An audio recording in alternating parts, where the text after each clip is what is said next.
তার কারণে কমিশনের উপরে যে দায়িত্ব অর্পিত হয়েছিল, যে উদ্দেশ্যে কমিশন গঠিত হয়েছিল, কমিশন সেটা পালন করতে পারছে না। আমরা কমিশনের প্রতিষ্ঠ বিজ্ঞানী কর্মকর্তা কর্মচারী সেটা উপলব্ধি করতে পেরেছি।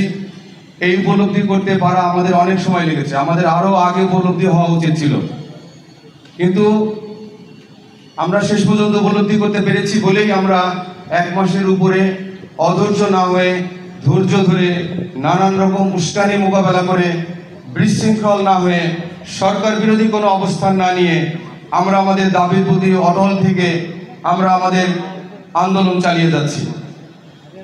আমরা আন্দোলনের কর্মসূচি হিসাবে আমরা গত 1 মাস প্রতিদিন আমরা 2 ঘন্টা অবস্থান কর্মসূচি পালন করি এবং সেই অবস্থান কর্মসূচির এক পর্যায়ে আমরা কালো ব্যাজ ধারণ করি।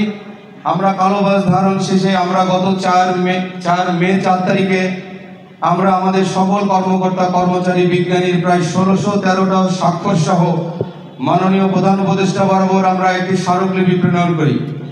যেই স্মারকলিপিতে আমাদের 11 দফা দাবির যৌক্তিকতা এবং সেটা বাস্তবায়নের অনুরোধ জানিয়ে মাননীয় প্রধান উপদেষ্টার হস্তক্ষেপ কামনা করা হয়।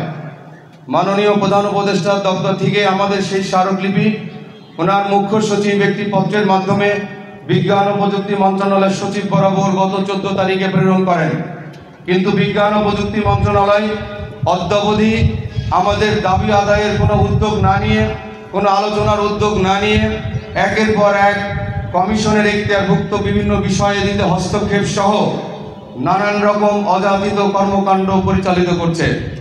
এগুলোকে আমরা একরকম উস্কানি হিসেবে দেখছি।